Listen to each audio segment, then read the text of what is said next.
I always think there's something so haunting about that moment when you return to a place you've been avoiding for years. With Alyssa, you feel every ounce of her hesitation as she's driving up County Road 4, don't you? Absolutely, her drive is thick with dread. The landscape almost feels alive, with that fog creeping in and the sky turning that weird bruised purple. It's like the entire setting is warning her before she even gets out of the car. Yeah, and I love how Vanessa Chattman uses the environment to mirror Alyssa's emotions. Even the broken-down sedan adds to that trapped, vulnerable feeling. You can tell it's not just mechanical failure. There's something more sinister lurking, almost as if the world itself is resisting her return. That bit with the fog slithering up the car gave me chills. It's almost like the house and the land have been holding their breath, waiting for Alyssa, and she hasn't even gotten out of the car yet.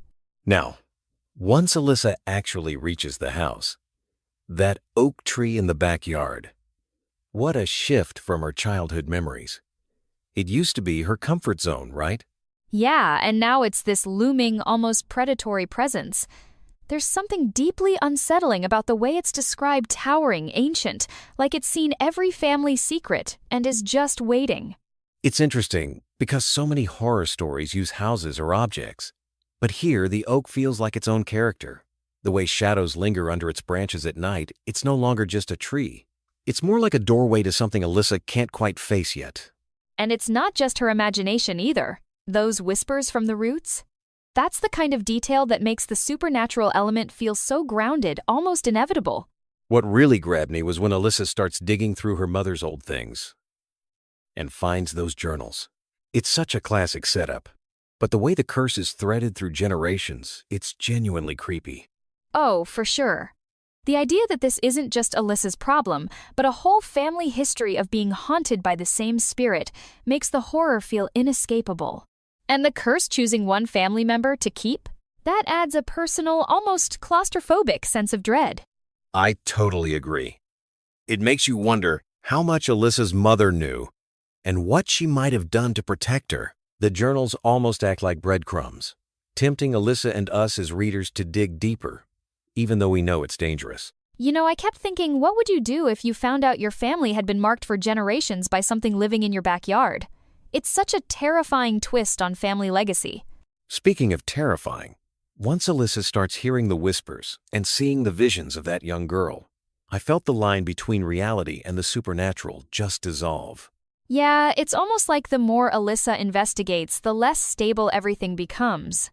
Those visions aren't just ghostly, they're deeply personal, as if the spirit is pulling memories right out of her. Exactly. And it's not just about fear. There's guilt, too, especially when she realizes the spirit might be someone she abandoned. That emotional connection really raises the stakes. What struck me is how the supernatural here isn't just about jump scares, it's about making Alyssa confront things she's tried to bury, both literally and emotionally. The horror is almost psychological as much as it is ghostly. That actually leads perfectly to the novel's climax, Alyssa's showdown beneath the oak. She has to decide, fight for her life and freedom, or let the curse claim her like it did so many before.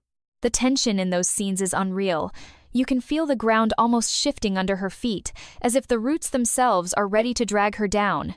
And realizing the spirit is someone she once cared about adds this gut-wrenching layer. It's so much more than just a battle with a ghost.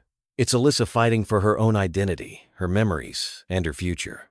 The choice to break the curse, even if it means facing everything she's been running from, is what makes this story stick with you.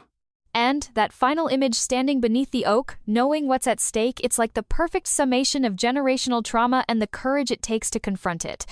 Vanessa Chattman really nails that emotional punch. Jumping back for a moment, even just the opening chapter, Alyssa stuck on that funeral road, sets such a vivid tone for the whole novel. What did you make of that scene? It really grabbed me. The way the car won't start, the fog closing in, and Alyssa's mix of grief and anxiety, it's all so tactile. You can almost feel the cold and the fear pressing in on her, like the environment itself is part of the story. And that's the genius of Chattman's writing. She doesn't just set the stage, she pulls you right into Alyssa's headspace. From the very first page, we know this isn't just about ghosts. It's about coming home to a past you can't escape.